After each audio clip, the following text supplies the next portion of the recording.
First Coast Connect, Baptist Health, committed to building a healthier community for all of us. More info at 202-4YOU or baptistjacks.com. The North Florida TPO is dedicated to transportation planning, funding, clean fuels, and new technologies for a vibrant, resilient, and connected region. More information available at northfloridatpo.com.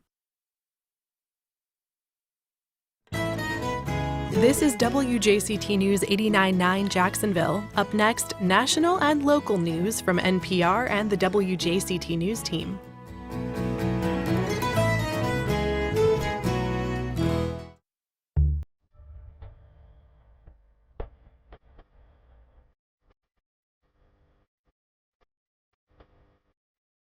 Good morning, I'm Ann Schindler. On today's First Coast Connect, from an inverted food pyramid to Barbie on the spectrum, we diagnose the latest medical headlines in our monthly house call with Dr. Joe Sirven.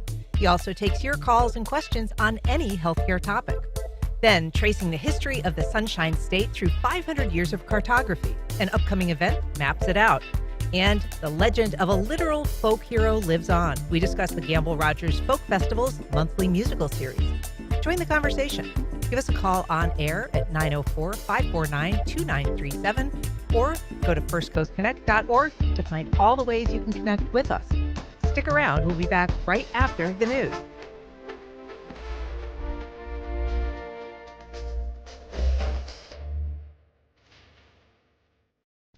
Live from NPR News in Washington, I'm Janine Herbst.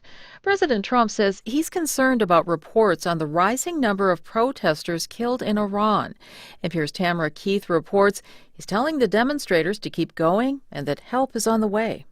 In an interview that aired on CBS News, anchor Tony DeCopel asked Trump about reports that Iran may begin hanging protesters this week. We will take very strong action. If they do such a thing, we will take very strong action. And this strong action you're talking about, what's the end game?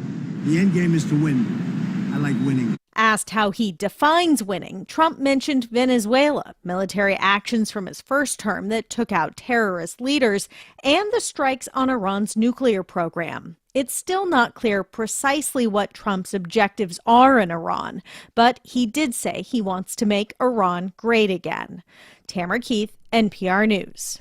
President Trump says NATO should help the U.S. get Greenland and that anything other than having the semi-autonomous Danish territory under U.S. control is unacceptable. This hours before Vice President Vance and Secretary of State Rubio are set to meet at the White House today with foreign ministers of Greenland and Denmark. On social media, Trump again said the U.S. needs Greenland for national security and that NATO should support his efforts to prevent Chinese or Russian influence. Juna Berthelsen is a member of Greenland's parliament. Having a meeting, being able to sit down and seek diplomatic solutions is what we've been seeking from the whole beginning. Greenland's prime minister says the island territory will remain with Denmark. And although the three governments have met before, today's meeting is the first call to discuss Trump's repeated threats to get Greenland. Last week, he said he was going to do something on them, whether they like it or not. A Mississippi man accused of setting fire to a synagogue with a history dating back to 1890 has been indicted on state charges. He's already been charged with arson in federal court. 19-year-old Stephen Spencer Pittman is accused of setting fire to Jackson, Mississippi's only synagogue, Beth Israel congregation. Mississippi Public Broadcasting's Shamira Muhammad has more. The charges carry a hate crime enhancement, meaning harsher penalties if the felony was committed because of the perceived race or religion of the victim. He faces up to 60 years of prison on the state charges alone. Pittman is a former honor student of a well-known Catholic school. The Catholic Diocese of Jackson has condemned the actions attributed to Pittman. And Hinds County District Attorney Jody Owen says, quote, "Crimes motivated by hate and directed at places of worship strike at the core of who we are as a community." For NPR News, I'm Shamira Muhammad in Jackson, Mississippi. Less than a half hour to go to the opening bell on Wall Street. U.S. futures contracts are lower. This is NPR. Good morning. You're listening to WJCT News 89.9 in Jacksonville. I'm Stephen Ponson. It is now 9:04. After a community backlash, plans are off the table for an opioid treatment clinic in the West Augustine neighborhood.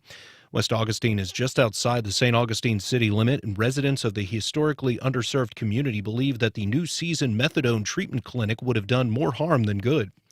Robert Nimmons, the chair of West Augustine's Community Redevelopment Agency, says the area has grown in recent years, with a new medical center set to open this month, new apartments on the way, and other projects on the horizon. So we have all this going on, and then for this center to come here, it just put our kids, our elders, our whole community at risk. Nimmons and other community members worried that the proposed methadone clinic on West King Street would have been less than a mile from two schools and on a street many people walk daily. New season officials say the state identified St. Johns County as in need of more opioid treatment resources and that they plan to look for another location in the area. St. Mary's Elementary School students go back to the class this morning, but at the College of Coastal Georgia in Kingsland, giving crews the rest of the week to get rid of a colony of bats that had taken up residence in their school. The Georgia Department of Natural Resources and the Department of Public Health are working with wildlife experts to carefully remove the bats and sanitize parts of the school where they were found. Bus transportation will be provided and school hours remain the same. Light passing showers through the afternoon in northeast Florida as highs reach the low to mid-60s ahead of a major cool down starting tomorrow. Support for NPR comes from NPR stations. Other contributors include Sony Pictures Classics, presenting The Choral, a film starring Ralph Fiennes as a choir master in 1916 England, determined to lead a local choral society as war rages. Opens Friday in theaters.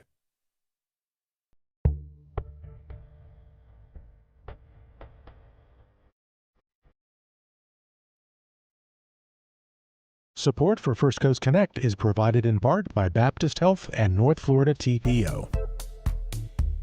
Good morning, I'm Ann Schindler, and this is First Coast Connect. Today, what is meat really at the top of the food pyramid? We get clarity and explore what TV gets so wrong about CPR in our monthly house call with Dr. Joe. Later in the program, from satellite pictures to the very first map of Florida, we discuss new research tracking ecological and social change through maps.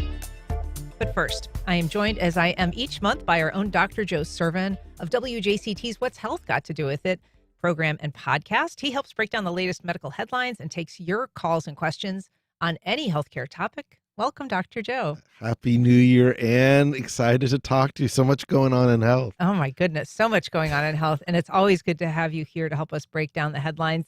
If you'd like to join us, you can call us on air by reaching out at 904-549-2937 or emailing firstcoastconnect@wjct.org. You can also reach out on social media. So, Dr. Joe, let's start with sort of this bizarro world food pyramid.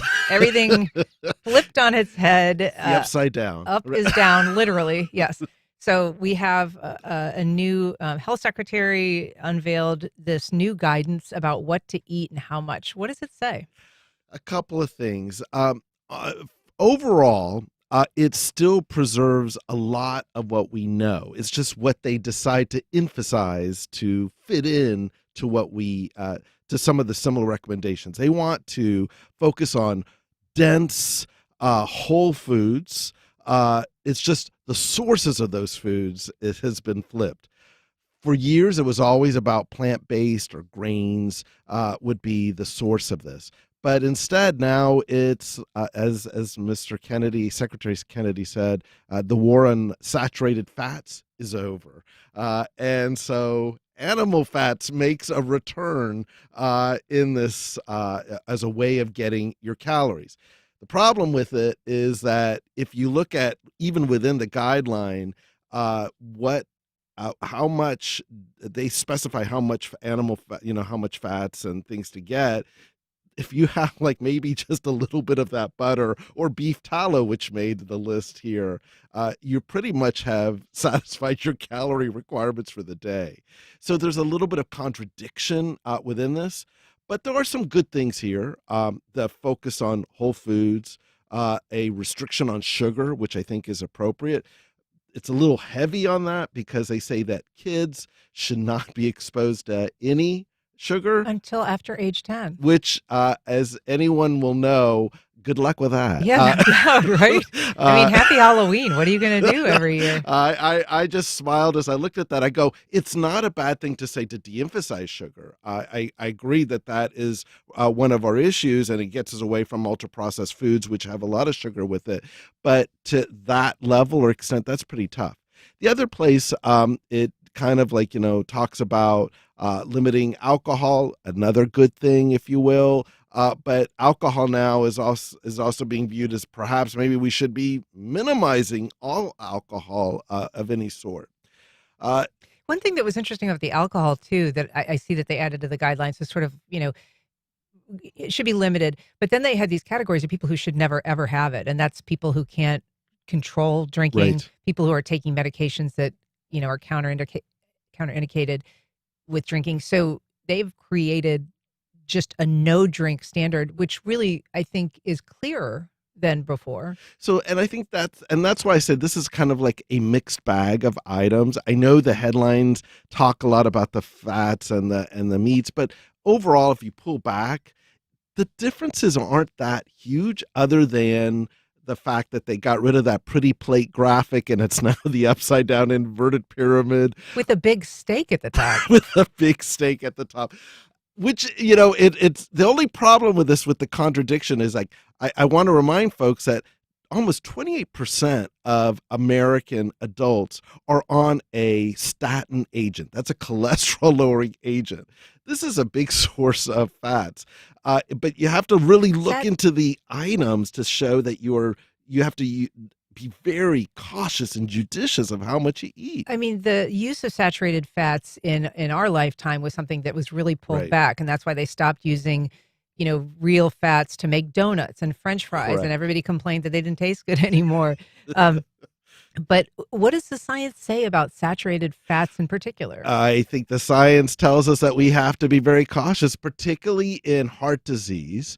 And some people cannot tolerate. This is something you'd have to definitely, before you make any changes or you make your way to frying everything in beef tallow, talk to your doctor, your provider, make sure that's appropriate, especially if you're living on a statin agent or have cardiac problems. This is something that you should just be careful about in that regard. But follow the advice on the sugar and alcohol. Those are not wrong choices. Yeah. And so we're living in a world where there's a lot of changes being precipitated by our new HHS secretary, and vaccines is another big one. We've talked about it before. Yes. But right now, measles are in the headlines. This is the most contagious virus on the planet. Correct. As far as we've discovered as humans so far. And right now we're seeing a big surge in South Carolina. Yeah, so this is what happens when people stop vaccinating or vaccinations start to plummet, particularly in school-age children, things of that sort. We know that the South Carolina outbreak is very high. It's spread to places like Ohio, even Texas. There is yet another outbreak in the Utah-Arizona border, which also has numbers that are so increasing. And we're at the risk of losing, the fact that the status that measles have been controlled, if you will, for decades. That is starting to look less and less likely that we can say that measles is under control in the United States, because these numbers are increasing and vaccination rates are plummeting. This is totally preventable. That's the sad reality. They've said that, some of the spread that they're worried about is, for instance, 3 people from South Carolina later diagnosed with measles visited Washington State. Officials there say they visited a McDonald's, a Chick-fil-A, a church, and a trampoline park. All places where there's a lot of people. This is incredibly contagious. 2 of the kids on that trip were not vaccinated from South Carolina. And so it does seem that in an era where so many of us have recently experienced how bad it feels to feel really bad when you're sick, Yes. that a disease like measles would be a little bit more resonant. It is a terrible illness. People have forgotten, and this is, again, you'll hear this a lot from a lot of public health folks. People have forgotten that measles is a bad condition. It's a bad disease. It's never just measles. It has a lot of problems that it can, and in some people, it can kill you. It small number, but it can. In others, it can leave you with some type of deficits or other problems. And there are even other neurological findings that can occur decades later. This is not something that you have parties and expose each other in that regard. This is something totally preventable. But public health did such a beautiful job in eradicating it that now no one knows how bad it can look. And now we're seeing that reality as people decline vaccinations, if you will, especially in those school-age children. We're talking to Dr. Joe Sirven, Mayo neurologist, and our doctor for our monthly house call. You can give us a call with any healthcare question at 904-549-2937. We have a call from Brad at the Beaches. Good morning, Brad. Go ahead. Hey, Dr. Joe, I hope you could better help me explain. I've heard things about the drug Ozempic and Wegovy and semaglutide, but I heard that it's actually not a prescription medication, but a synthesized peptide.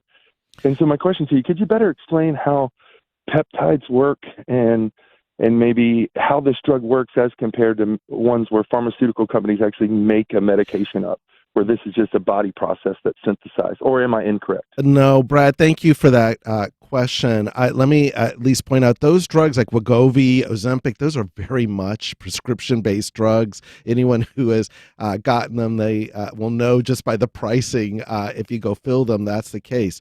What these drugs are doing is that they are blocking your sense of how it does two things. It basically makes you feel fuller faster, so that you don't have it kind of suppresses your appetite, if you will. And then the second thing it does is that it slows the transit time of the food you take within your GI system, so that you feel like you've eaten for a while. So, while normally you may take hours for food to get processed totally, this slows that process down. That's why a lot of side effects related to these medications include things like constipation or a little bit of nausea or fullness. So what these are doing, it's really twofold. It's slowing the GI tract, and number two, it's blocking your sense of like, I'm hungry. And so it helps people to eat less, if you will. There are compounded versions of these drugs that you can get from God knows a lot of different places, compounding pharmacies, the internet, things of that sort. But the prescription-based ones basically guarantee that what you're getting is what they say you're getting. What is a peptide? What is he asking there? So the peptide is like, it's basically, that's a protein. And I think what, if I understanding the question, it's kind of trying to understand the mechanism. What's it blocking? And it's basically a molecule that's blocking receptors that make you feel full. I mean, that kind of make you feel hungry, if you will, so that you are feeling less desire for food, if you will.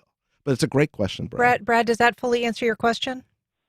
Yeah, I guess you went into the compounding pharmacies, and I understand we see advertisements, but my real concern is, should we feel okay if we have a trusted compounding pharmacy that we're sort of getting the same type of medication/peptide? Yeah, Brad, that's a good point. If you have a trusted compounding pharmacy, and most of them want to do good work, and you're not having any issues, that's fine. It's when you don't know, it's when you don't have a relationship, when you get it off the internet and you don't know exactly where it's coming from, that's where I would kind of like flag it as like a little bit of concern.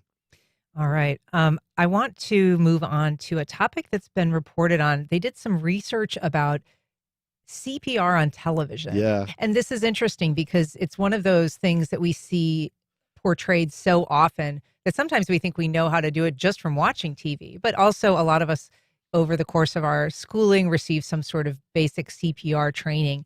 And it's changed over the years. It's not the same as it always was. And so what is this research looking at? So this is research that was done out of, I believe, the folks at University of Pittsburgh, which is funny because the Pitt, a very, very popular health show, is set out in that direction. Huh. What it looked at is depictions of CPR on television shows, mostly dramas, after 2008. And this is when hands-only CPR was really kind of put into full function, if you will. And what it found is that in about 30% of cases, they were doing it wrong. Mostly the depth in which you do the compressions, it seemed to be very minimal on television, which in truth, you need to go about 2 inches down when you do those compressions. It's not such a gentle little thing, if you will. The second thing, people seem to take too much time on pulse checks and giving mouth-to-mouth resuscitation. In hands-only CPR, you're calling 911 and you're doing the compressions, if you will. I think that a lot of those dramas, they cut to the faces of the actors to show the emotion. So I think that's what's doing it. The other thing I thought was really interesting about this study, besides the technique, is who got the CPR. In reality, most people who get CPR are older folks at their home.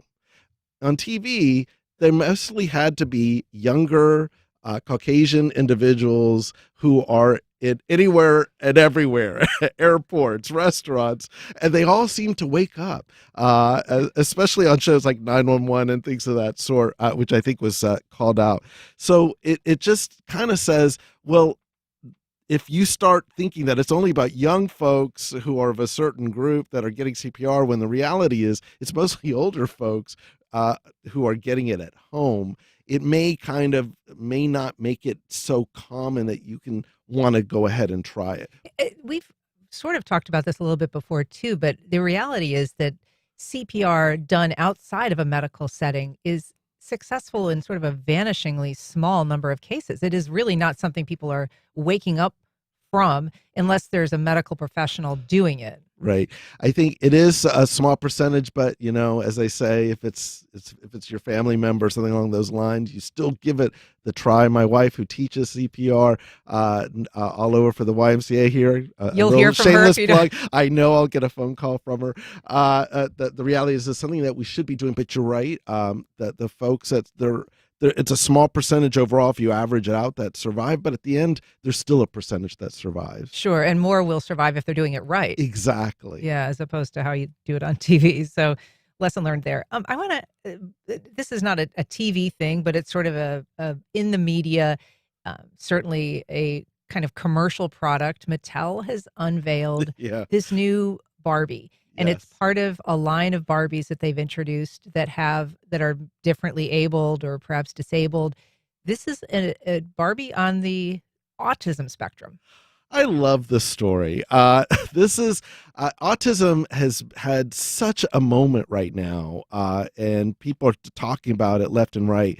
What a lovely way to talk and show that and represent this group by the Mattel Corporation. They released the Barbie. This Barbie has a few characteristics that are unique to her.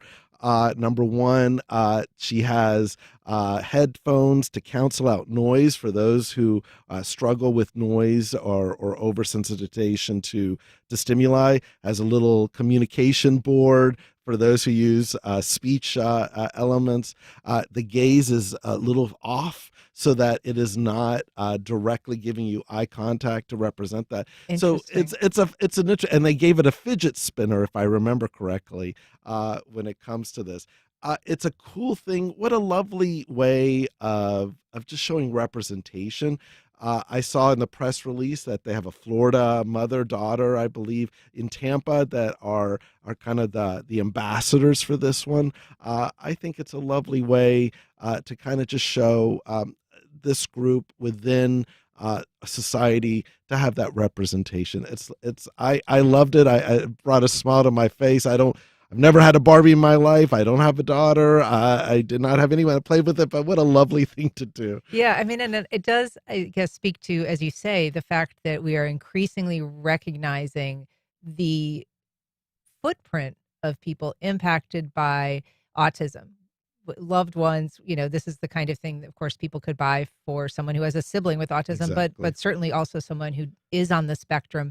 And we are learning all the time, it seems, that there's more ways of defining conditions, characteristics that might place someone within that definition, that very broad definition. Yes, autism has made the headlines with all of the discussions that we've had over the previous months. This is a perfect, again, nice way of focusing on a more positive aspect.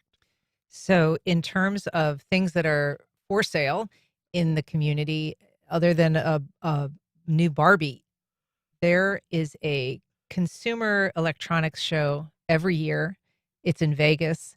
This is a big opportunity for people to showcase just the gadgets of the future, things that people are going to be buying, things that show promise on the consumer market.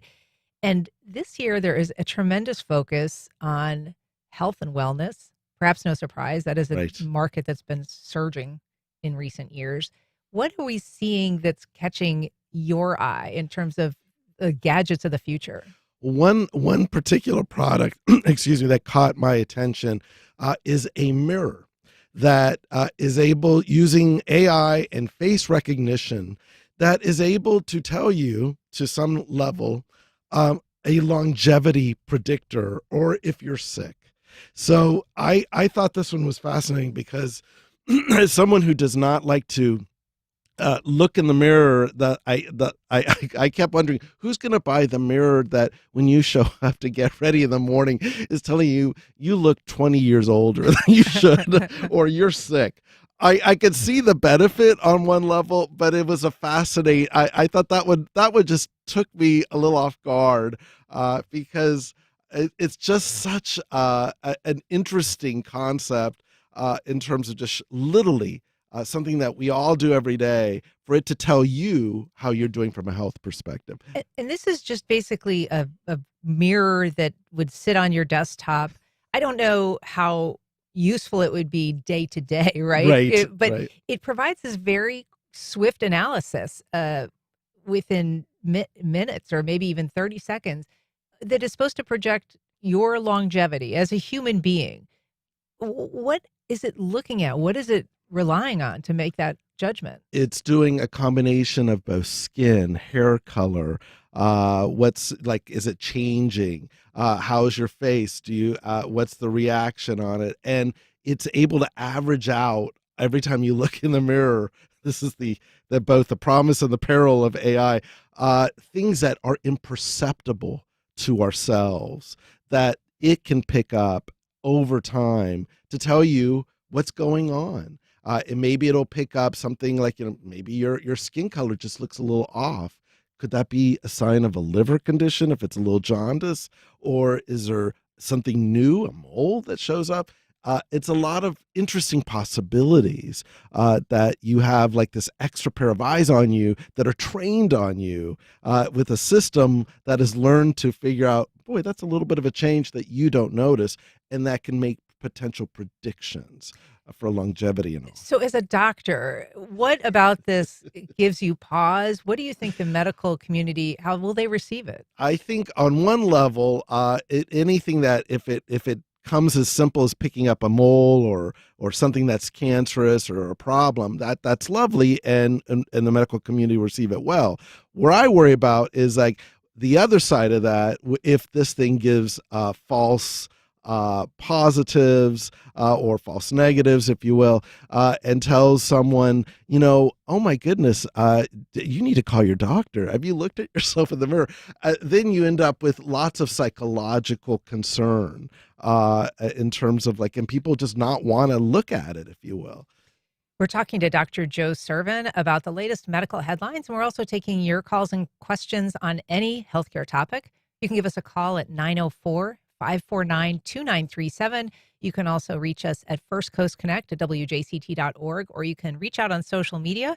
You don't have to give your name if you want to remain confidential, but you can ask Dr. Joe whatever is on your mind.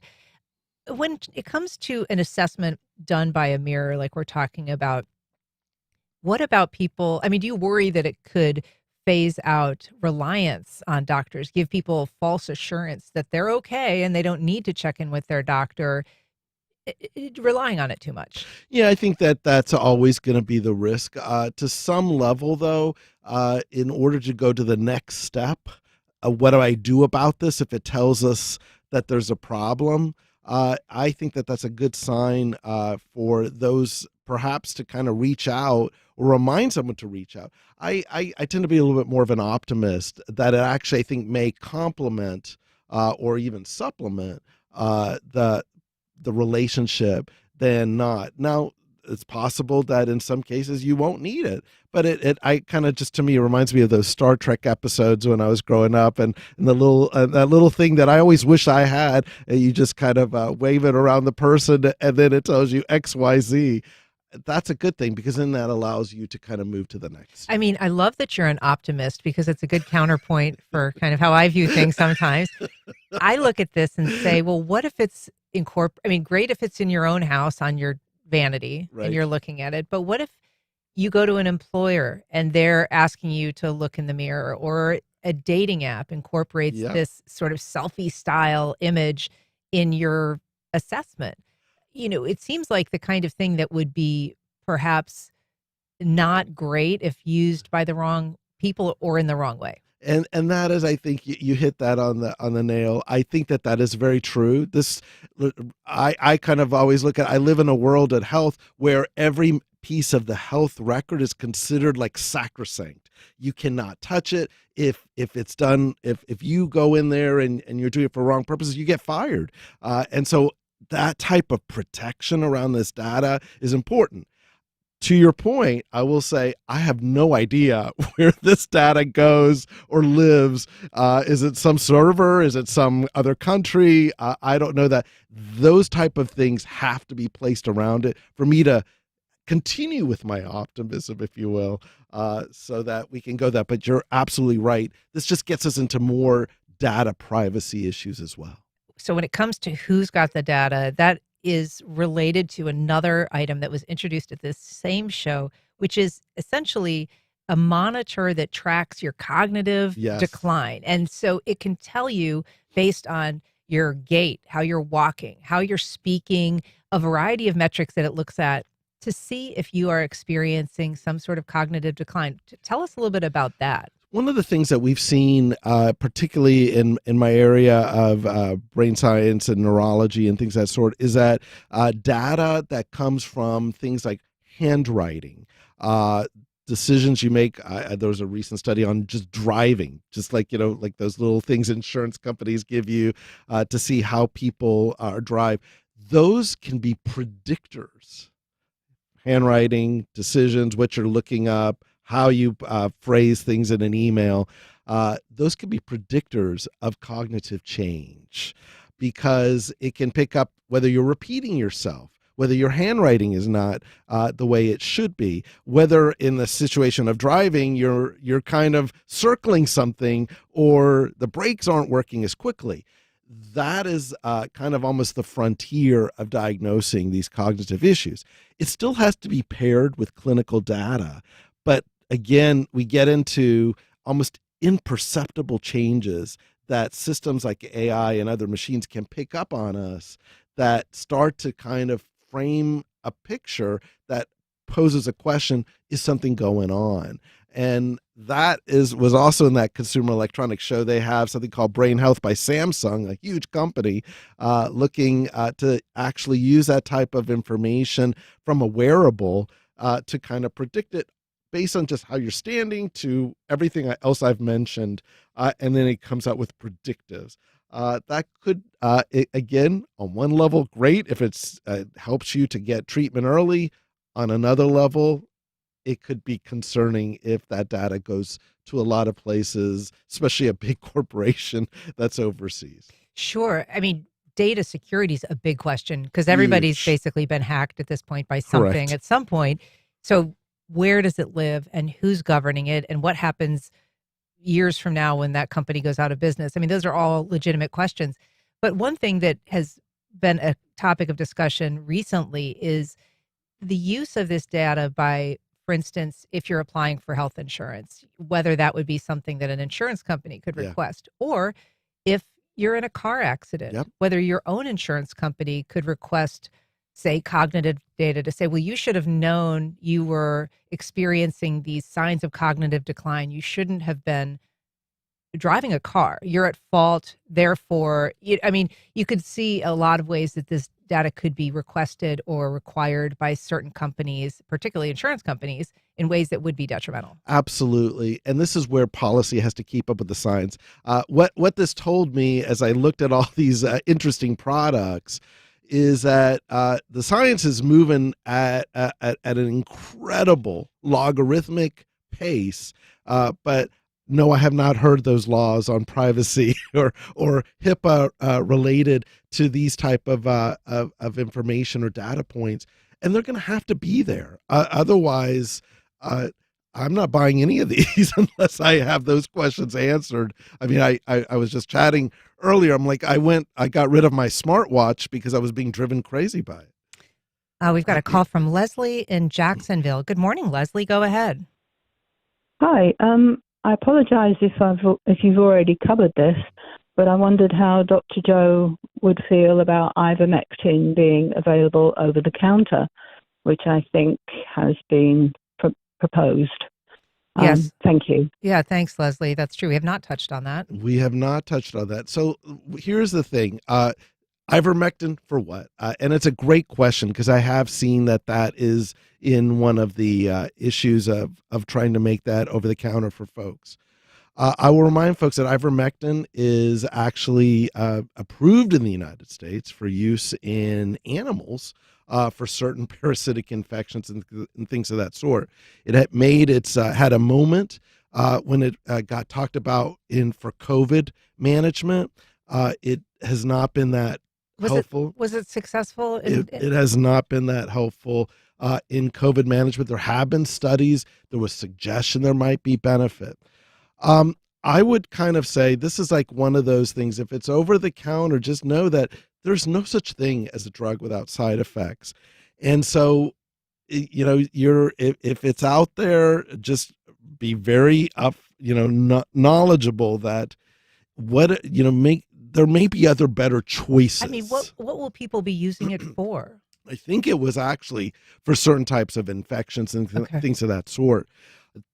Outside of that, Ann, we're just kind of like, it's like pulling a product that's there that had some sense of rumor that it might help, but we haven't really seen that that's there. When there's research, and I'm all for it, like to show that it may be beneficial for something, great, then because off-label uses can be very useful. But it can be, but again, we don't know how long do you use it for. And it's an interesting question from that standpoint, because I have a feeling there'll be more of these products that are out there. Got a call from Amy in Hilliard. Go ahead, Amy. Hi, I'm a nurse practitioner, and I think a lot about this AI, the usage of it. And I think from a data collection piece, it's really helpful, but my fear is that people don't understand that all this data, it needs to be taken inside the narrative of the whole, patient. And people can just sometimes look at independent data and get really concerned, confused, and causes some, problems in that way. That's a good point, Amy. And Dr. Joe, you've talked about sometimes patients getting ahead of their doctor, even if it's lab results that they get ahead of the consult, can be very concerning, disorienting, confusing. And Amy's 100% right about her point. I mean, you have to take this in totality, a holistic approach. What is the problem that you are seeking an answer about? Does this help to address that, or have we opened up yet another issue that, if it needs to be addressed quickly, great. If not, then, it just needs to have that context. And that's where the medical relationship is still here. It's like to provide that context. We've got a call from Mark in St. Augustine. Good morning, Mark. Go ahead. Hey, good morning. I've been a nurse for 20 years in a major metropolitan hospital in Jacksonville. And I remember years ago there was a push to teach in medical school or do it better, end-of-life care, specifically DNRs and things like that. And I just see an inordinate amount of 90-year-old people. They've had dementia for 3 years, and they're full code. So you have to go in there and do horrible things to their body with CPR. Have you guys been pushed to maybe bring this up? Because I'm not feeling it. Wow, interesting. Yeah, do not resuscitate orders or just end-of-life orders requests can be so essential. I cannot agree more with our caller here. Absolutely making an important point. I will say that in medical education, that there is a far bigger push now for palliative medicine, palliative care, which helps to focus more about relieving suffering as opposed to extending life for the sake of extending life. Having said that, those discussions still have to be made with the patient, you and I, and a decision has to be made. And perhaps that doesn't get translated all the way. There is still so much work left to be done. But I will tell you, from what I've been seeing in medical education at a number of different places, there is a heavier focus on palliative care, but that doesn't mean that it translates to each and every hospital. The hospitals can make a better job at that when they get admitted, to ask, do you have this? Do you have, what's your, ask those questions.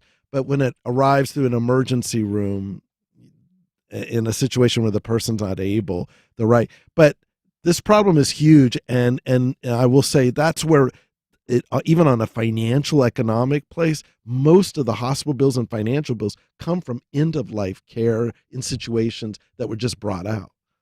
Well, it is an important decision, and certainly one that's not best left to a crisis situation where family members are trying to decide. So certainly planning helps on that front. But Dr. Joe Sirven, it's great to talk to you as always. Thanks so much for coming on and for answering all of our questions. I always love it. Can't wait for our February meeting. We'll see you next month.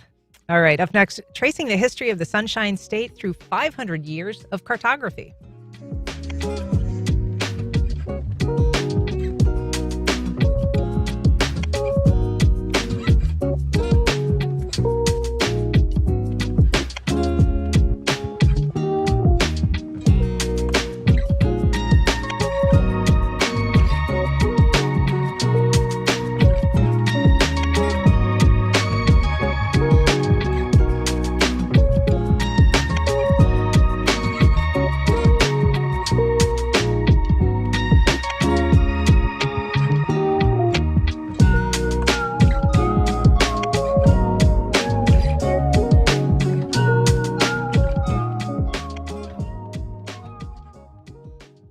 Welcome back. Well, if the last time that you looked at a map was on a phone app, we're going to take a minute to reorient you.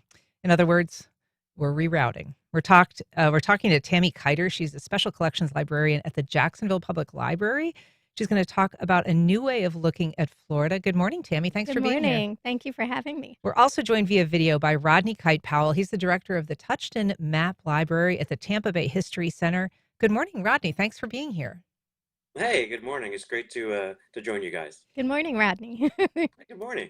So, Tammy, this event that's coming up at the library is about more than just geography. It's about what we can learn by studying maps over time. First of all, just frame this event for us. Who's going to be speaking? Rodney has a partner in this. Tell us about the event. So, Mapping Our Past is really an incredible opportunity for us to investigate and celebrate the history of maps, the evolution of cartography, as well as the ever-changing landscape of Florida and North America. We have an amazing collection in our library that was donated to us by Louis Ansbacher. Louis Ansbacher was one of the preeminent real estate attorneys in Jacksonville, and he was also very active in community and civic associations. And we were just very fortunate. He passed away in 2004, and our library was built in 2005, and his family donated that collection to us. He was really pursuant of lifelong learning. He was a lifelong scholar, and his goal was to allow our community to also become lifelong learners. So we're celebrating that collection, and we're inviting Rodney Kite Powell, as well as Victoria Jones, who is the university archivist at Florida Gulf Coast University. She also teaches American history and archival studies, and her program is actually, it's a wonderful opportunity for both of our presenters to bring this full circle. We're talking about a lot of antiquarian maps that were made at a time when the boundaries were not as clearly defined as they are now. And the people that were actually going out and braving the seas and exploring new territory were not the ones who were making these maps. They're coming back and they're relaying all of these things that they saw and encountered to someone else who is then making these maps. So it's the evolution of geography, cartography, history, and science. And we'll be bringing that all together at Mapping Our Past. And this event in the Ansbacher Map Room, which is an elegant and beautiful place to visit, whether or not you're a cartography fan or not. But Rodney, one of the things that you've looked at in your own work and research is the changing landscape of Florida. You've written a couple of books about David Davis, I guess, who is the creator of Davis Shores in St. Augustine, which people will be familiar with if they're here on the First Coast, but also a community that's very well known in Tampa, which is two communities essentially created by dredge spoil. Can you tell us a little bit about how the map work that you've done explains and helps us follow the evolution of Florida's evolution, its physical evolution and its environmental changes? Well, that's a great way to think about historic maps, is they really can trace the both environmental changes that have happened naturally through time, but also the changes that people have made to Florida's landscape. And you mentioned Davis Islands here in Tampa and Davis Shores in St. Augustine. Those are two great examples of where dredge and fill projects basically created land where there wasn't any. And that was really the case here for Davis Islands. Of course, Anastasia Island existed and still exists today, but Davis couldn't help himself, and he still wanted to add a considerable portion of land on the north end. But you can look at the changes of the Everglades and the drainage of the Everglades that started with Governor Napoleon Bonaparte Broward, Jacksonville's own, beginning and after he took office in 1904, and the impact that the drainage of the Everglades has had over the past century plus. And then you can also, like you mentioned earlier, just looking at the border of Florida. You know, when the Europeans first arrived, particularly the Spanish, in the 1500s, they came to Florida first, and they really called everything they saw Florida except for New Spain, which is Mexico. So there are some really old maps from the 16th century where the name Florida is written across what is now the Midwest. And so there's all kinds of different things that we can learn about the history of our state, but really also the history of our country through these historic maps. You are also going to be speaking about the evolution of the maps themselves, not just the way that we regard what is Florida or what isn't, and the boundaries of the state, starting with what's known as the 1511 Martyr Map. Can you explain, I mean, that's the oldest map known to depict Florida. What do we know about that map's history, and why is it relevant to your presentation? That is such a wonderful map, and we're very fortunate to have a copy of the Martyr Map in our collection. And you can see it's really a map of the Caribbean.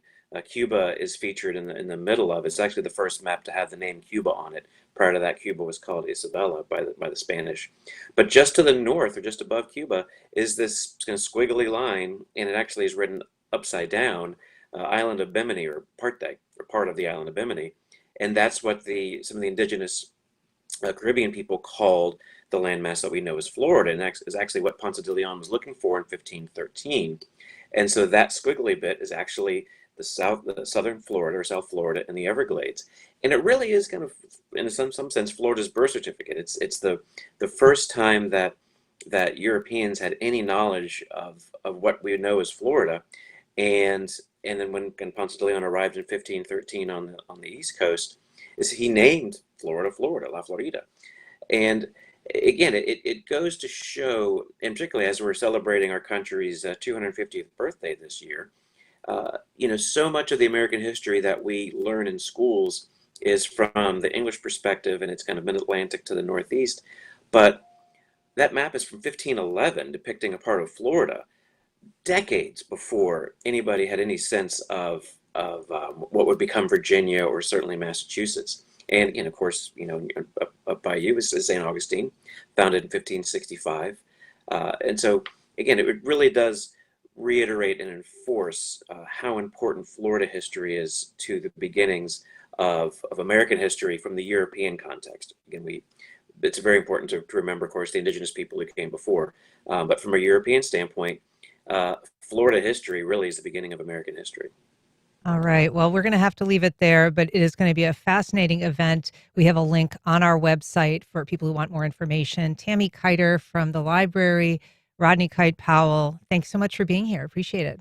Thank you. My pleasure. Look forward to Saturday. Please register by calling 904-255-BOOK. That's 2665.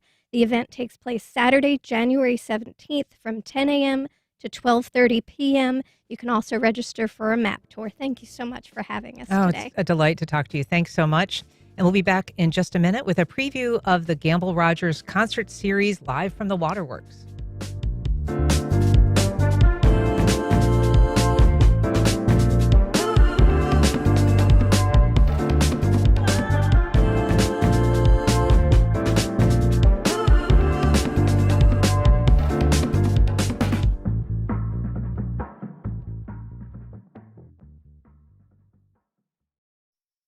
Congaree and Pen, dedicated to agriculture and culinary endeavors, offering field-to-fork dining and outdoor experiences on over 300 acres.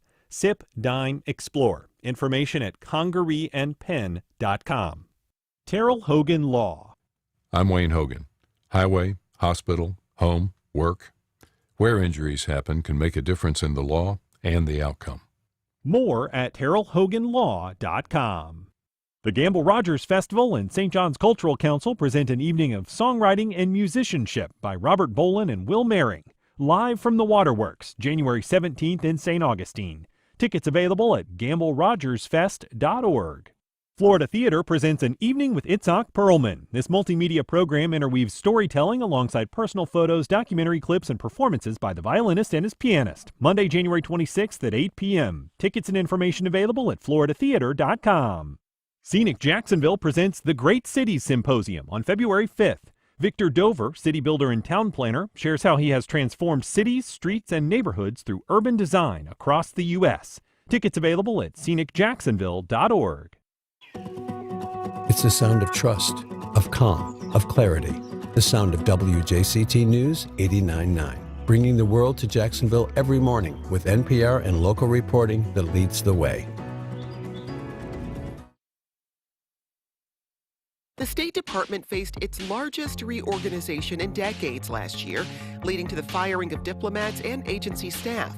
It also backed a U.S. raid in Venezuela and withdrew from dozens of international commitments. We return to our .gov series checking in on our federal agencies, the State Department, and the dismantling of USAID. Next time on 1A. Today, starting at 10 on WJCT News 89.9.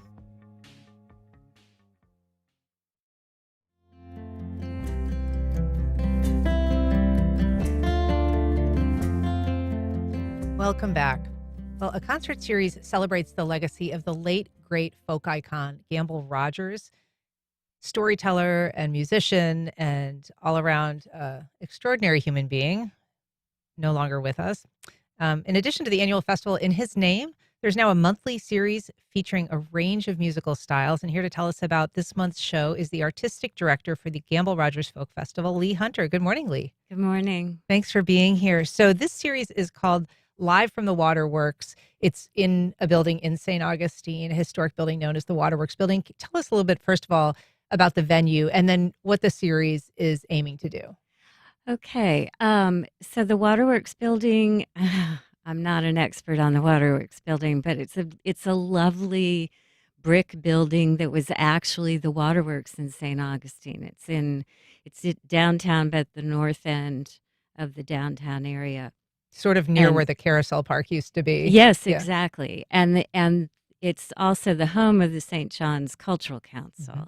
So they have their offices there, and then they have a really lovely, intimate, great sounding performance space. Yeah, and so that's where these shows have been staged. Yes. This series actually started in October. We had one of your previous artists You did? on. Yeah, thank you. Jordan Tice, but this is ongoing. And so this event that's coming up is a singer-songwriter and guitarist playing together Tell us a little bit about Will Mering and Robert Bolin. Sure. So Will Mering is an award-winning, highly regarded songwriter in the Americana vein, if you will. And then her partner, Robert Bolin, is also an award-winning, highly in-demand studio musician in Nashville, wonderful guitar player. And they're also going to be joined by fiddle player Shad Cobb, who also has pretty impressive credentials. So it's great to talk about them, but nothing better than a look and a listen. So we have a clip of these artists. It was their performance at the West Kentucky Community and Technical College in 2000. Let's take a look and a listen. Now people say that for me, that a river is just fantasy. Close your eyes and you will see that that's the way life should be. Well, if it's real, if it's not, either way I know I've got to let go. Let that old river carry me away.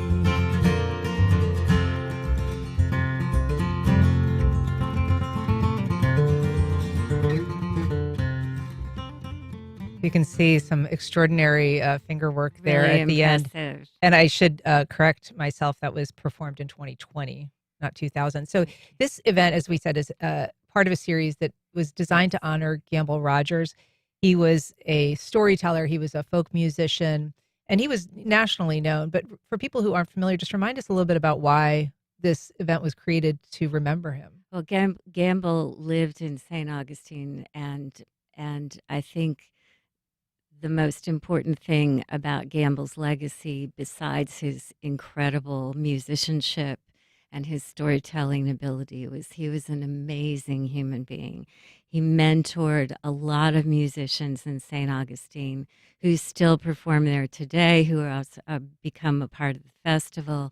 And the point of the Gamble Rogers Folk Festival is to carry on his legacy of mentoring in addition to everything else. So the concert series, and we really appreciate the partnership with the St. John's Cultural Council.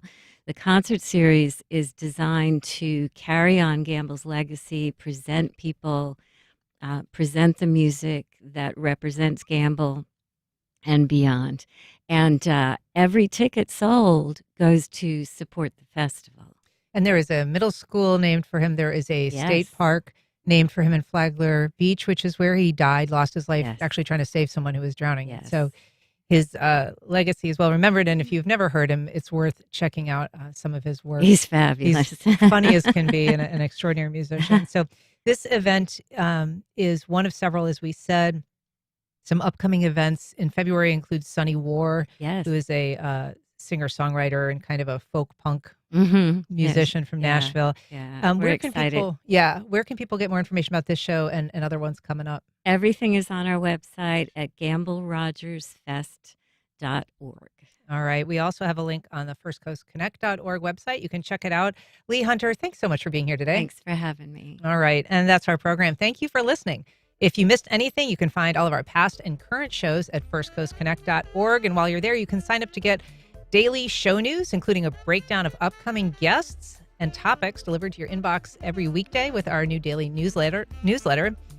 First Coast Connect is produced by Stacey Bennett. Our associate producer is Isabella Casapow. Our director is Brady Coram, and our theme music is performed by Club de Belugas. Join us tomorrow when we talk with artist Kaleida Rawls about exploring race and history in her exhibit Away with the Tides at the Kummer Museum. I'm Ann Schindler. You've been listening to First Coast Connect on WJCT News 89.9.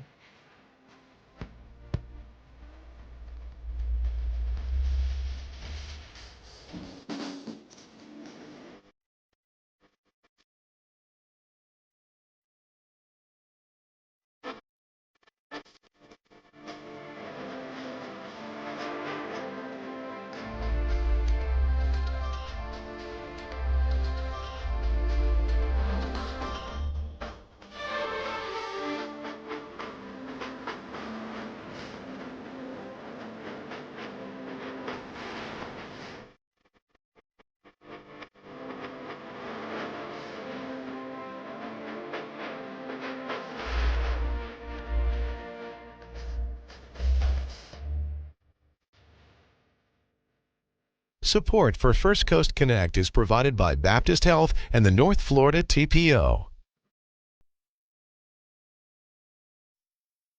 AEG presents The Beach Boys, saluting 60 years of pet sounds with 2 shows at the Ponte Vedra Concert Hall, Monday, January 26th at 5 and 8:30 p.m. Tickets and information available at axs.com. The North Florida TPO is committed to shaping our transportation future.